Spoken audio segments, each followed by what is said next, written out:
میں جناب کلمی نسخے موجود ہیں، اور اب ان کو ڈھونڈنے کی اس لیے ضرورت نہیں ہے کہ کوئی بندہ بھی دنیا میں کلیم نہیں کر رہا کہ یہ بخاری بدل گیا ہے، میرے پاس اصلی بخاری ہے۔ قرآن کے کلمی نسخے بھی موجود ہیں، حضرت عثمان غنی رضی اللہ تعالیٰ عنہ کا لکھوایا ہوا نسخہ توپ کاپی میوزیم ٹرکی میں موجود ہے، لیکن اگر کہ میں نے اس کو میچ کرنا ضرورت نہیں، کیونکہ پوری دنیا میں مسلمان ایک ہی قرآن کلیم کرتے ہیں۔ اگر کوئی دو طبقے بن جائیں کہ یہ قرآن ہو رہا ہے یہ ہو رہا ہے، پھر آپ جا کے اوریجنل سے میچ کریں گے نا، تو بخاری پوری دنیا میں ایک ہی کلیم کی جاتی ہے، کلمی نسخے دیکھنے کی ضرورت نہیں، وہ اجماع اور تواتر سے جا رہی ہے۔ وہ نسخے ختم بھی ہو جائیں نا تب بھی امت ایک کو ہی لے کے چل رہی ہوگی، کیونکہ یہ امت گمراہی پہ کبھی جمع نہیں ہوگی، اجماع پہ اللہ تعالیٰ کا ہاتھ ہے الحمدللہ۔ تو ویسے نسخے بیروت کے اندر موجود ہیں، کلمی نسخے موجود ہیں، اور اب یہ مخطوطے انہیں کہا جاتا ہے۔ یہ مخطوطے جو ہیں وہ مصر والی جو الازہر یونیورسٹی ہے نا، آپ پتہ دنیا میں پہلی یونیورسٹی مسلمانوں کی الازہر ہے، 330 ہجری میں بنی ہے، آج 1439 ہے، 330 ہجری میں الازہر یونیورسٹی بن چکی تھی۔ اب وہاں پہ جو اسٹوڈنٹس کو اسائنمنٹس اور پی ایچ ڈی تھیسس دیے جاتے ہیں نا، ان میں یہ مخطوطوں والے بھی ہوتے ہیں۔ تو اب الازہر یونیورسٹی میں باقاعدہ ڈپارٹمنٹ ہے جنہوں نے یہ مخطوطے جو ہے نا، ان کی پکچرز کھینچ کے وہ بھی نیٹ پہ اپنی لائبریری میں سافٹ کاپی کی فارم میں چڑھا رہے ہیں کہ جی بخاری کا یہ 800 سال پرانا نسخہ ہے، اس کی تصویر کھینچ کے انہوں نے چڑھا دی ہے۔ اب وہ نسخہ گم بھی جائے تو سافٹ کاپی تو اویلیبل ہے، مسئلہ ہی ختم ہو گیا۔ تو یہ دعائیں دیں انگریزوں کو جنہوں نے یہ کیا۔ آپ کے بزرگوں نے تو کوئی کیمرہ ایجاد نہیں کیا سر، یہ بزرگوں نے کیا کیا ہے؟ نگاہیں مارتے رہے ہیں، وہ بھی کچھ نہیں کیا نگاہیں مار کے بھی، ٹھیک ہے نا، مار کے کام خراب کر دیا، پتہ نہیں مارتے نہیں۔ وہ میں ابھی وہ ایک دعوت اسلامی والوں نے کتاب چھاپی ہے کرامات غوث اعظم شیخ عبد القادر جیلانی، اس میں لکھا ہے کہ ایک مرید تھا، تو وہ اس نے نا ان کی وہ جو لوٹا تھا نا، اس کی ٹوٹی قبلہ رخ نہیں رکھی ہوئی تھی، تو کو کتے پہنچ دے جائے، تو وضو کروا کے اس نے لوٹا ایسے ہی رکھ دی تھا، بیچارے کو مطلب غلطی ہو گئی، انہیں جناب ایک نگاہ ماری تو مرید جلال کتاب نہ لاتے ہوئے جہاں بحق ہو گیا۔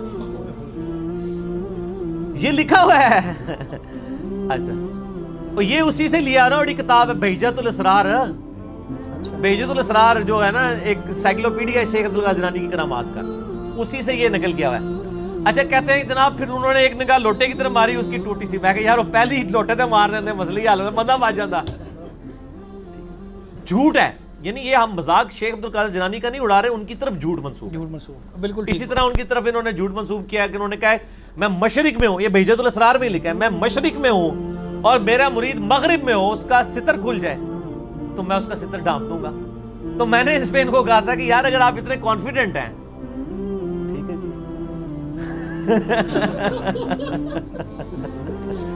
آپ کانفرنسز کراتے ہیں شیخ عبد القادر جیلانی کے نام کے اوپر، آپ اگر اتنے کانفیڈنٹ ہیں کہ میں سچا قادری ہوں، سچا قادری ہوئے گا جو پائی جی میڈیا دے کیمرے سامنے لوائے اور پھر کہ جی یا شیخ عبد القادر جیلانی اور نال ہی اپنی تہمت کھول دے، تو وہ آگے۔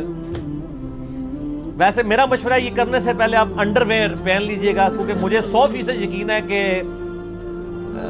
آپ جو ہے آپ کو بے عزتی کا سامنا ہی کرنا پڑے گا۔ جب ہم یہ مذاق اڑاتے ہیں، یہ کہتے ہیں بزرگوں کا مذاق اڑا رہے ہیں، ہم بزرگوں کا نہیں اڑا رہے ہیں، بزرگوں کا مذاق آپ نے اڑوایا ہے، ہم نہیں کہتے کہ انہوں نے یہ باتیں کہی ہیں۔ قصیدہ غوثیہ میں اتنے کفریات لکھے ہوئے ہیں، اتنے شرکیہ باتیں لکھی ہوئی ہیں، ان کا اسلام سے دور دور تک تعلق نہیں، اور جو انہوں نے متکبرانہ دعوے کیے ہیں، یعنی کوئی شخص اس طرح کا دعویٰ کر سکتا ہے کہ تمام اولیاء کی گردن پہ میرا پاؤں ہے؟ جو بندہ اللہ کا نیک بندہ ہے وہ تو ڈرتا ہی رہتا ہے۔ یہ تو حضرت ابوبکر صدیق نے دعویٰ نہیں کیا کہ تمام صحابہ کی گردن پہ میرا پاؤں ہے، ٹھیک ہو گیا۔ اس طرح کے یہ سارے دعوے جھوٹے ان کی طرف منسوب ہیں، انہوں نے یہ باتیں نہیں کی۔ شیخ عبد القادر جیلانی کی جو صحیح بات ہے وہ مجھے پتہ ہے، میں آپ کو بتا دوں۔ ان کو کسی نے بتایا کہ جی عید کا چاند نظر آ گیا، انہوں نے کہا کہ عبد القادر کی عید کا دن تو وہ ہوگا جس دن وہ اپنا ایمان بچا کے قبر میں اتر جائے۔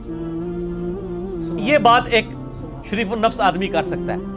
جو شخص یہ بات کر رہا ہے وہ یہ کیسے کہہ سکتا ہے کہ میں اس وقت تک جنت میں نہیں جاؤں گا جب تک سارے مرید نہ ساتھ لے جاؤں؟ جھوٹ بول رہے ہیں نا یہ، تو ہم نہیں مانتے کہ انہوں نے یہ باتیں کی۔ جیسے روافظ نے مولا علی علیہ السلام پہ جھوٹ باندھے، ٹھیک ہو گیا، خوارج نے مولا علی علیہ السلام پہ جھوٹ باندھے، اس طرح انہوں نے بھی جھوٹ باندھے شیخ عبد القادر جیلانی پہ۔ مولا علی سے ہم محبت کرتے ہیں، شیخ عبد القادر جیلانی سے ہم محبت کرتے ہیں۔ اللہ تعالیٰ ہمیں بزرگ ہمیں یہ ملے ہیں سارے، اللہ پاک کی صحیح تعلیمات میں چلے۔ بزرگوں کا نام لیتے ہوئے ہنستے کیوں ہیں میرے سامنے؟ بس وہ میں نے بزرگان ایک بزرگان دین ہے، ایک بزرگان بے دین بھی ہیں، ایک علماء کرام بھی ہیں، ایک علماء کرائم بھی ہیں.